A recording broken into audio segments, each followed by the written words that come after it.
If you lead a restoration company, you already feel the squeeze. Labor, materials, overhead, and pricing pressure from every direction.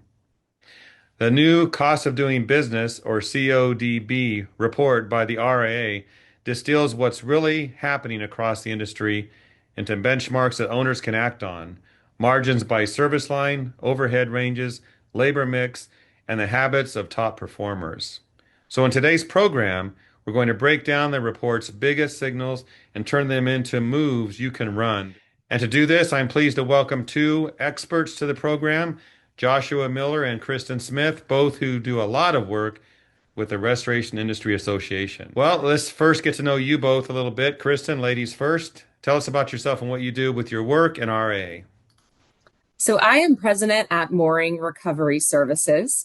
I've been with the company 2.5 years and am every day is a lesson in restoration. It's certainly a fun industry. The Moorings name is very recognized within the industry. Their family has been part of it for over 75 years. And I work alongside the third generation, John Scott Mooring and Ben Mooring, here at Mooring Recovery Services. So we've got, as we talk through the different segment revenue today, we've got three segments of our business: mitigation, restoration, where we go in, we extract the water, we stabilize the environment, then we restore the property back to its pre-loss condition. And then a unique piece of mooring is that we have a non-insurance related remodel segment that helps kind of stabilize our cash flow and our pipeline of revenue. And so that it comes into play in a lot of my answers and comments as I look through the cost of doing business report. We just recently became really involved in RIA as I kind of took lead of the business, and it's been a wonderful partnership. I craved data and metrics when I started in this industry, having come from oil and gas, where there's an overabundance of KPIs and data. And so this was when I found this report, I was very excited to have some benchmarks to help me diagnose the metrics here at Mooring. And so it's been a very useful report, and happy to be here to talk about it today. Josh, and you and I go back a few years, but tell us about yourself as well. Yeah, so I work for Rainbow Restoration. I think we've been 42 years now in business since 1981, so 44 years. My math skills aren't the greatest as I get older, but Rainbow Restoration, I'm currently the president of Rainbow. I've worked here for the past 7 years. Actually worked at Rainbow in 2005, 2006 as a franchise business coach. Left to go back into the industry on an independent basis. This is all I've really done for the 30 years of my career.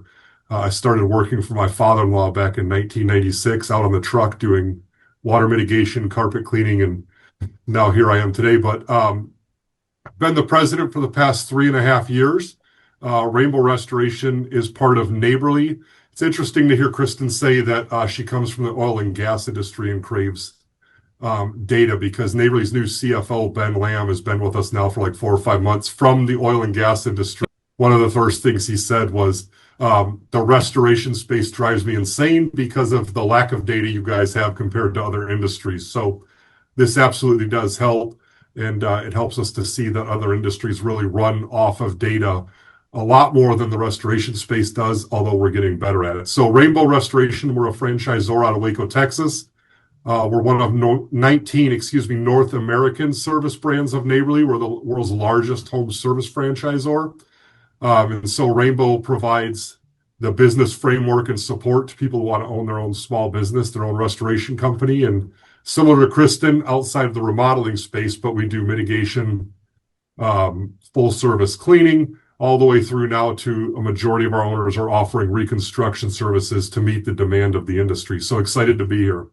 Well, let's get into it. Just a couple questions. We want to analyze what this means for the industry. Obviously, those who can obtain this report and review it and apply it to their businesses might be a heavy lift, but we can decipher a few things here today and make it easier to see how important it is. So the first point is about the three most important findings in this year's CODB. And why should those who receive this report and analyze it act on it now and not just put it aside and think, I'll do it later? So, Kristen, why don't we start with you? I focused on kind of three themes here. One of them being overhead crisis, if you will. I think we're all very well aware of the inflation, what it's done to our labor rates, and how it's impacting the profitability of the business. And that was very clear in this report. As we start to measure more closely overhead as a percentage of revenue, I think there's a few techniques we take at Mooring to ensure that we're automating things and fully utilizing labor. And so I think that was a really interesting trend that was called out quite often throughout the report. The collection cycle. You cannot ignore or avoid the fact that collections are taking 60 to 80 days. And that puts a company in a very precarious position when it comes to cash. And so making sure that you have a strong financial institution as a partner or just a strong position in your business, I think is critical in surviving that long collection cycle. And then also finding ways to match your payment cycle in any way that you can and stretch that with the days to collect. And then last, to scale cautiously, there were interesting metrics that were surprising to me that showed profitability decreasing as you add locations. And I thought that was interesting. As Mooring goes into growth mode, and as we talk about making an investment in our people and our sales department, an investment in some greenfield locations throughout the United States, I will be a little bit more thoughtful and cautious in that growth than maybe prior to reading this report, just based on some of the metrics. It's, I think, a fine line between scaling your business and investing in your business and putting your business, a volatile one at that, with reliant on area-wide events, putting your business in a scary cash position. And so scaling cautiously was a big kind of theme for me as I read through the responses and the data here. Solid thoughts. Thank you, Kristen. Appreciate You that. bet. Josh, how about you? What did you find some things you'd like to highlight as well? Yeah, a couple of different ones. I'll wrap up with one of the ones that Kristen touched on, but one of them is when we look at mitigation jobs, which I think the majority of people performing restoration services, if they come from other industries or they're in the cleaning industry, that's usually where they cut their teeth. One of the interesting things was that when we look through the report, small mitigation jobs, the profitability that we're seeing in the cost of doing business report jumped way up on jobs that were under $5,000. So the profitability went way up on those smaller jobs. Were jobs that were $20,000 to $50,000.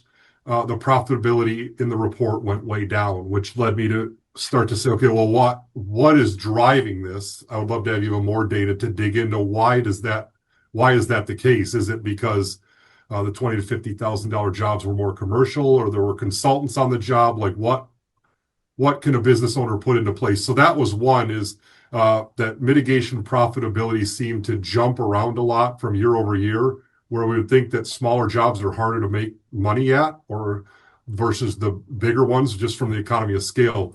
Another one, Kristen touched on it, and it's something that our industry that we see people talking about all the time, even Ed Cross, a restoration advocate for the RA, the 10 and 10 model. When we think about 10% overhead, completely fictional number. I know when I've been out in the field consulting, red flags start to go up if I see somebody's overhead around 30%. When we look at this, the industry average rose from 38% or up to 38% when it was down around 35 or 36 last year. So is that because of inflation or the tariffs, or people aren't running their jobs as profitably?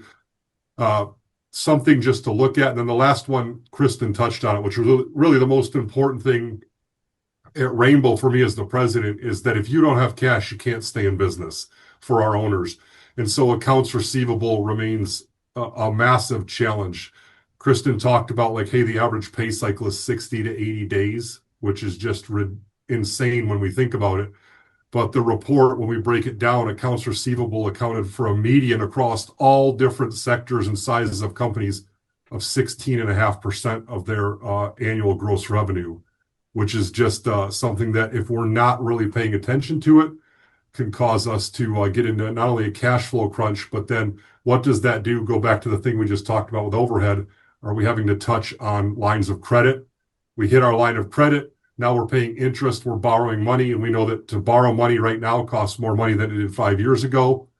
And then the other thing we'll talk about, or that I have in my notes here for later, is what is the cash crunch or our accounts receivable challenge? What's that doing to our suppliers that instead of paying them in 30 to 45 days, are we slow paying them? And then are we possibly not getting as good of pricing from them because they know it's going to take longer to get paid by us versus new home builders or someone else? So those were a few areas, Jeff, that I thought were interesting in the report. Josh, let's stick with you on this point. You did touch on this about changes from year to year, but anything else that you noticed?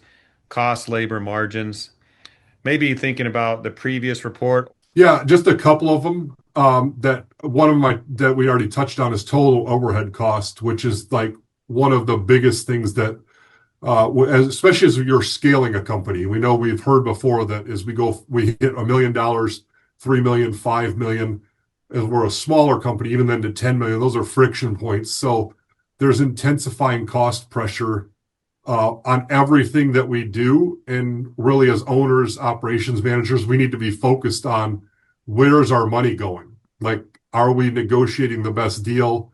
Are we having margin creep and overhead creep that we're just not paying attention to because it's like, oh, it's $500 here, it's $600 over there before we know it.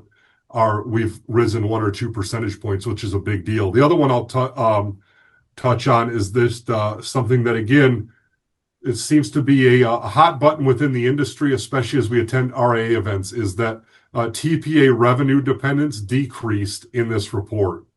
So when we think about that, 53% of firms that said, when we look back to 2024, were using or reported zero, or no, excuse me, 53% of firms this year reported zero revenue from TPAs. Last year, that was at 45%. So whether that's people actively choosing to not engage in that work anymore, maybe they're not getting as many assignments because their SLA scores aren't as good. It's an interesting shift to, or an interesting place to ask questions about, hey, are people moving away from TPAs because of the margin compression, the additional documentation required, which raises overhead, and then it takes longer to get paid with a number of these TPAs on the scorecard. So those were a couple of things that I noticed, Jeff. That's interesting. Kristen, any observations maybe Well, about the TPA part as well? that was on my list as well. So since my time at Mooring, we've not participated in TPA programs, but we've talked a lot about it. One of the reasons is because it provides, I think the industry's looked at to TPAs to provide consistent work. You can forecast I'm going to receive 3 to 5 losses from this TPA a month or whatever it might be. And so that's an attractive reason to consider TPAs. But when we go back and look at the margins, it has not made sense to get back into program work over finding other ways to stabilize revenue or to generate clean revenue with adjacent businesses and service offerings.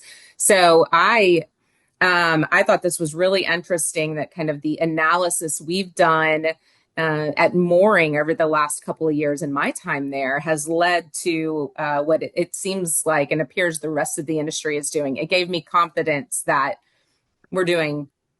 we've made the right decision in diversifying and making sure we have consistent revenue elsewhere, not necessarily through a TPA. I noted was the GP margins are compressed with the rising costs. So similar to what we talked about kind of in the 3 most important findings question. But what I've also noticed is there's not been a huge appetite with our commercial customers to increase prices. And I think it's because it seems like our peers are getting even more competitive when it comes to some of the general labor pricing. And so it's interesting where you've got inflation costs that are increasing, but you don't have the appetite on the customer side to push through those increasing costs. So the industry is really taking on that entire burden.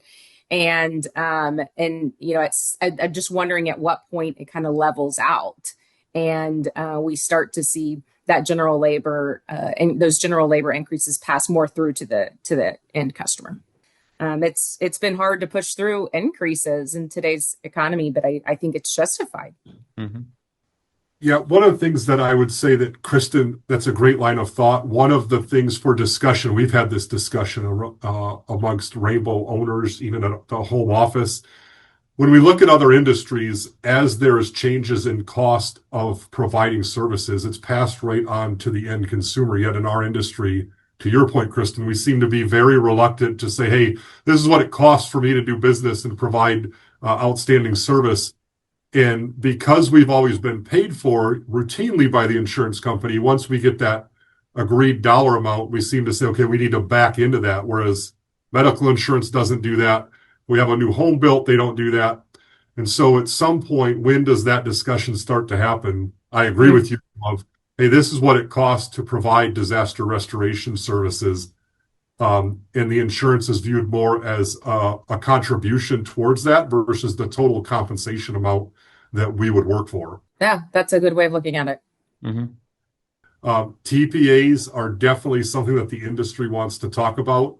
And I think that the RA is the perfect place to have that conversation. Whether you're pro TPA or anti TPA, the RIA is the only organization that's positioned right now to have these discussions and represent a large swath of the industry versus saying it.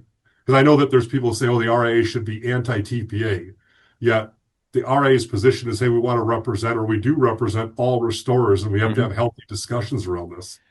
Kristen, let's go to you on this, and let's talk about using benchmarks the right way when we think about the report and what it has. So as a contractor, to apply benchmarks from this report, pricing, staffing, overhead, how do you look at that? How does that work for your company without just taking numbers and trying to paste them into a spreadsheet, but making it really work? I always start with my trend. So what have we done historically? And has that worked for the business? Has it not worked for the business? And alongside kind of the benchmarking metrics that are provided in this report, figure out, okay, what might be the right mix for mooring? Set a baseline or a benchmark that we track to with our scorecard on a weekly basis. And that goal might change, that target might change, but really just use it kind of as as it says, as a diagnostic tool. And it's not black and white. Go back and relate it to your trend as you forecast, utilize that for your goals and the direction you want to go, and then recognize that there's a very broad range of businesses in this report that are represented in this report. And so I'm going to focus more on commercial only, and I'm going to focus on my specific revenue band, and it's not black and white. It's going to change over time. I think one of the other interesting points is we've got 4 brick and mortar locations, and we are establishing metrics to track those separately. I think it's really important that you evaluate New Mexico different than you do Houston. Coast to coast labor rates, costs of doing business vary wildly, and so I think for these businesses that have a few locations that are widespread, I think it's important to bring it kind of all back home and get to know the locations you're in and separate your national business from your kind of brick and mortar local marketplace business, and be okay with a metric in Houston being very different than what it might be in Albuquerque. Josh, from a large franchise model, how do you look at these same issues? Yeah, one of the so there's a couple of things. Number one, this is always something of mine. When I started at Rainbow, came back in 2017, we had like a Rainbow benchmarking survey for a year or two. And everybody would refer to this benchmarking survey like it was like the gospel or like the Bible. And the first thing I always ask is the data that we're getting clean and accurate? Because if you're going to benchmark, like what does we'll use this example, like, hey, what does a healthy 49-year-old man look like? And you use me as the benchmark. That's and I can list all the reasons why I'm not healthy. So if I was your benchmark, that's a challenge. So one of the things first is to understand that Know-how and the RIA do a phenomenal job of like cleaning through this data and sifting through it, but it is just that it's a benchmarking set of data. So we should use that, as Kristen said, to contextualize or kind of set diagnostic flags for how does that tie into our business. The second thing that I love about this is that because know-how and the RIA do such a phenomenal job and people contribute their information back from the industry, from Rainbow's perspective, it allows us to grab this data and then to help people at the different tier that they're at. If they're a newer business, if they're 1 to 3 million, or we can then pull out the data that applies to those companies, kind of like what Kristen said of, hey, Mooring's going to focus on commercial because that's where they're at. We can help people to focus on you're 1 to 3 million and you're not 20 million. Therefore, don't even look at this segment of the business right now. Let's look at that as a growth opportunity.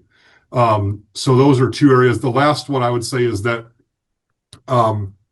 one of the things that I like about this is that it does help to see what other companies are doing. So let's say someone wants to become a 20, $30 million commercial only contractor. Well, they're getting data from individuals such as Mooring, and it's anonymous, but then they can start to look and say, what is my gross margin? Another one that's a big deal for a lot of companies in the industry now that have private equity partners is, what does it look like for the number of people in the office versus the number of people in the field? Like, how many full-time headcount do you have? And is that in line with the rest of the industry? And then if not, are you performing better or worse with that amount of full-time equivalent people in your office, and what adjustments do you need to make? So those are some of the ways to use it. I always go back to just asking myself, hey, this is a benchmarking tool. It has not been like completely fully audited. So sometimes owners will be like, well, I don't meet this number. It's like, well, as long as you're in the ballpark, you're doing fine. Yeah, these are not audited results. Yeah. So I think too, maybe one of the more undervalued metrics that we spend time with is labor utilization. And I guess that kind of is fed into the overhead as a percentage of revenue. But the businesses like ours are oftentimes waiting on a loss or waiting on an area-wide event. And what my goal has been since coming to Mooring is how can we utilize labor to the highest degree so that on non-disaster work, so that when the disaster comes, we've got more and more people we can pull from a full staff position to take advantage of those events. And so I've been really trying to impress upon my leaders to track labor utilization. And I don't know what the right target is. I know that it should be higher than where we are. And so we're working on defining that too, and ensuring that we've got that clean revenue, reoccurring revenue where we can always keep people busy, so that we can employ more for those large scale events. thank you, Kristen. This next question is kind of fun. Josh, we'll go to you to start because it's your turn to start. So let's talk about data to decisions in a month, 30 days. So if a company picks just two things, just two actions from reading this report, what should they be according to Josh? And how do they know if it's going to work or not? How do they measure that? Do you have two for us? The two things I would say is, number one is monitor or focus on your accounts receivable, both the dollar value of it, but also the cadence. So I would take 30 days if I'm an owner, no matter what level of company I am, whether I'm $500,000 or 15 million, but I would take 30 days and establish a rigid weekly meeting or a weekly cadence for reviewing my AR aging reports and then follow up on everything that's happening. So who owes us money? When are we getting paid? What are the bottlenecks? If I had to, I would say, okay, this one team member is then going to be dedicated to that. All they do is accounts receivable if that's what is needed. But I would just maniacally focus on that number. The other thing I would focus on is that I would measure the average time it takes from the day we get a certificate of completion until we send out the final invoice. In our industry, right or wrong, and I would say that we have a lot of egg on our face as a restoration industry, but we want to constantly complain that the insurance company or the TPAs don't pay us quick enough. But in talking with a number of people in the industry, and some of them even within the Rainbow Network, when we monitor this number, If it's anything over like a day or two, then that's another day or two it's going to take us to get paid. So I don't think we get the information uploaded as promptly as we could. So I would make that one of my metrics. Hey, from the time I had this signed certificate of completion in my hand at the company until that final invoice went out with the required data to get paid or documentation, what does that look like? And then set a benchmark for it and celebrate with the company when we hit it. So one of them would just be all around accounts receivable. The other one would be I would just focus again, I would have an intense focus on job cost management. So, what does this look like? Kristen touched on it with regards to labor utilization. I would focus nonstop on what's going on with my job cost, especially on mitigation, contents, board up jobs where we might have project managers assigned to that. Is their time truly being budgeted or assigned to the job the way it should, or are we throwing it into some other bucket? Because we have these really high profit margins on certain jobs, and we walk around events such as like the RIA convention or the local RIA events that they're having in different markets, and we hear things like, "Oh, I'm making 50%, 70%, 30%, whatever the percentage is." Some of them are so high that it's no wonder the insurance company looks at us with a side eye. But I don't know that that's truly the number if we're not depreciating our equipment and assigning project manager time to it, as well as what are the resources with trucks. So my second thing would be is I would have an intense focus on job costing, but having very accurate job costing, really understanding the financial part of it, not just throwing numbers somewhere and taking the easy way out. Look out, Rainbow franchisees. This might filter down. Good thoughts, Josh. Appreciate that. Kristen, do you have a couple to share with us? Well, either uh, people are going to think Josh and I talked before this and planned our answers, or I could just go with the great minds think alike. Very similar 2 points, but a little bit of a different approach in how I would take mooring there. So my first one is fix and stabilize the cash conversion cycle. And I've got a whole mix of things that I would like to see there. We are commercial customers only. And I love the blend that we have. And I think we need to continue to ensure we maintain this blend of self-insured versus insured customers, becoming familiar with the insured customers' deductible limits and getting those payments up front.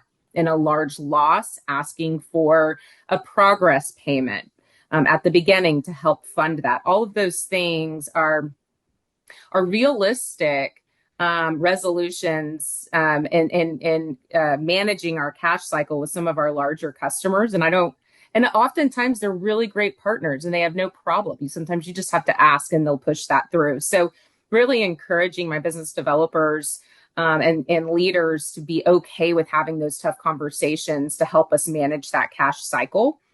And then aligning my business developers are in charge of collections. So align their incentives with their collection timeframe. Maybe they get a little bit more commission if it comes in under 30 days. And there's a tiered approach where they are incentivized to stay on the customer, to talk about the partnership, to ask for progress one or progress invoicing capabilities at all.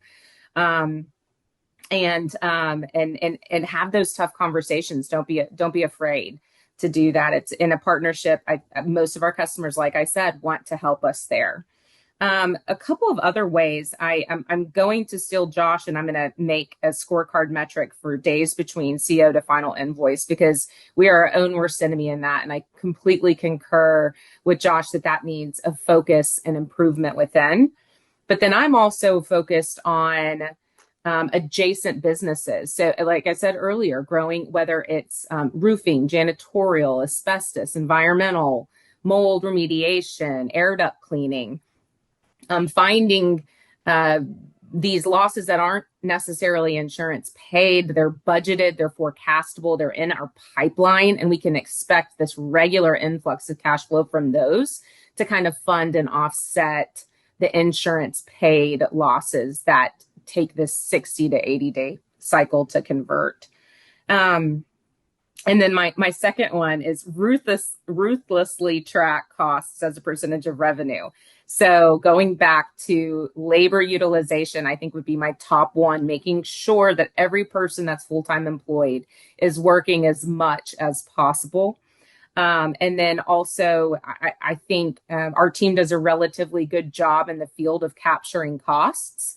I would like to see that done more timely and reviewed more timely. I think oftentimes adjusters come back and say you mentioned you have XYZ equipment, but we don't see a picture of it. So how can we kind of perfect the documentation of the costs in the field? So as we're having those conversations with the client and with adjusters, we have all of the support we need right then and there, and actually should be talking through it with them every single day on the loss. So those conversations on the end are easier, so that we're not adjusting down the revenue. It's approved in a faster manner and then pushed through that payment cycle. So very, very similar. And I say those two because I think they're related.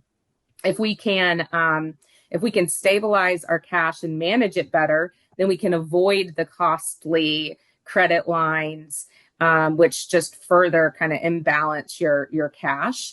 And I want nothing more than to be able to continue to hire skilled labor to take advantage of the area-wide events, and keeping them busy with clean revenue is a good way to do that.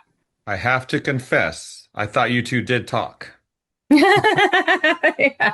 I mean, if nothing else, that's, maybe people will listen to those 2 points, since we kind of came No, at it from the exact same place. everything you've shared has been in sync together, but also some unique observations. So it's good information that you're providing today. It definitely shows your expertise in the industry. So we have one more point to cover, and then we'll get some closing thoughts. And Kristen, we'll start with you this time on Yeah. this. Talk about common traps, thinking about the biggest misreads or mistakes that you see when people use industry data, because people can take it.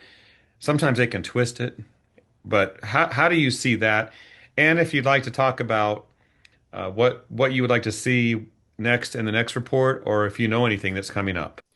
This one hit home because personally, I say it. I say, look, our costs are high. As I'm talking to my private equity partner, I'm investing in our sales team, and we have to expect a ramp up period. And so my overhead costs are going to be high for a little bit while we invest in that. And as I mentioned earlier, I think there's a fine line between investing in a thoughtful and spacious way, where without putting the company in a difficult cash position during a slow season. So I think that's all of the overhead metrics in here are something to focus on, and be sure if you that you're not overextending the business for a growth excuse, if you will.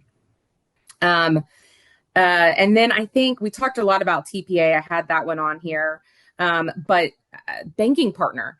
I have found so many smaller restoration businesses that are scared to engage in a credit line. And I come from accounting and from CFO position. There's so many great local banks that are willing to help small businesses. And even if you never draw on it, it is worth the fee of having it available to you, to the event that you get a large loss that comes to your door that you need those funds for. And so I think making sure, I'm too small to have a credit line, or it puts my business at risk. If you use it wisely and you find a good partnership, it is absolutely necessary for you to be able to take advantage of all of the opportunities that come to restoration businesses, small and large. What's next? All automation. I want to know what everyone's doing in terms of automation. I want more insight into, is that part of the reason that some of the overhead as a percentage of revenue is decreasing, or is it lean management? And I have a lot of questions about how that's going to impact the industry. And I think that is a topic everywhere I go, but especially RIA. I hope that they will focus that in Savannah. Well, that's your wish list, and hopefully they'll listen, because those are some good ideas. Hint, hint, Josh. Josh, you heard it. A lot of pressure building here on this call for my volunteer stuff. Oh yeah, I understand that. All right, Josh, you're up. What about you? Things you see that could be mistakes, misreads, and what would you like to see in the next report? Yeah. So the one thing I want to say is one of the things Kristen just said for anybody watching this, especially if they're newer to the industry or smaller, like what she just shared with people is like invaluable about setting up a line of credit before you need it. When you like the banking industry is one of the greatest things ever of that when you need money, they don't want to give it to you. And when you don't need money, they're like, here, take this. But number two, as you go to scale, or if you're going to add different service verticals, especially commercial or large environmental or reconstruction, what we've talked about for the past 45 minutes to an hour or so is that, hey, payment times are extending. And it's something we all need to focus on, but it's a challenge. So you better have money. So what Kristen just said is invaluable. Like that one nugget for me, even for rainbow owners, as we talk to them as they start to add reconstruction, if they've never done it, is huge because that's one of the things they say is, hey, I need capital. Where do I go find financing or can Neighborly provide it for us? There's all these questions around financing. So, Kristen, great job on that one. Um, Jeff, what I would say is a couple of them. One of them is as we look at this report, I would say that one of the mistakes people could make is looking at the report in its entirety, depending on what size of a company they are, especially if they're a growing company, if they're smaller, they're new in their life cycle of their business, and they might look and say, hey, we need to emulate what the large firms are doing and not understand what that's going to do to their cash flow. Is make sure that they're focusing on where do they belong and focusing on the next 1 year, 3 years, and 5 years of what they're doing. The other one I would say is I've heard this a lot. We can even say it in our own lives, but it's the, hey, we don't track that trap of like, I don't track what is my percentage that I spend on vehicles with regards to fuel, or I don't track like what is my labor utilization. Kristen mentioned a couple times in comparison to my overall overhead. If your labor is low and your overall overhead is high, then that's going to help you understand, hey, you're spending money somewhere else versus if your overhead of your labor is high compared to the rest of your overall overhead, then maybe you're getting great deals on insurance or the rent or the lease you're paying on your building, and your labor utilization isn't good. Those are two things that I really think that people should focus on outside of what Kristen said of like, hey, go get financing. That's a huge deal. To me, it's the one of the top five things. One of them right after you have to sell in order to make things happen. What would I like to see in the upcoming reports or in different reports? I think that one of them would be more clarity around owner compensation. When we look at some of these different sized businesses, is like what does the owner compensation or what does an investor compensation look like, I should say. Owners were smaller. Both Chris and I work with private equity sponsors. And so what is the free cash flow or investor return look like? What should it look like? And then the other one I would say, I already mentioned it, is vendor payment timelines. Not only how fast are we getting paid, but how fast are we paying our vendors? Because I mentioned that it's twofold. Number one, we're not going to find very good vendors if we're dragging out the payment. The other thing that just popped in my head is that the way that our industry is structured is that if we're functioning as the general contractor, we're usually utilizing vendors that don't have brick and mortar the way we do in order to keep costs under control. So how are we affecting their cash flow? And are we putting them at risk of not being around in a year or two? The last thing I would say is that cash is king. We've talked about that for an hour. So if you're going to pay a vendor within 7 days, 15 days, 30 days, what does that prompt pay discount look like? Those are conversations we can have with our vendors.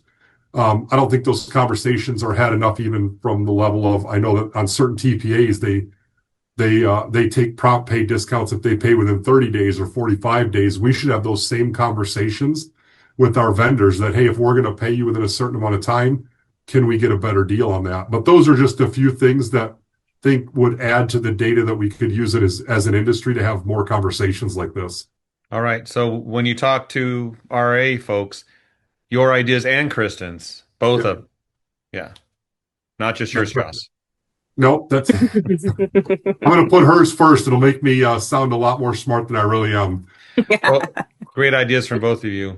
All right, let's wrap it up. So, Kristen, we'll have you start us off. Just some closing thoughts. What would you like to see the industry do next with this information? and with all the opportunities to do better, what would you say? I very much appreciate know-how and RIA for gathering all this information is no small task. And it has a lot of great information in it.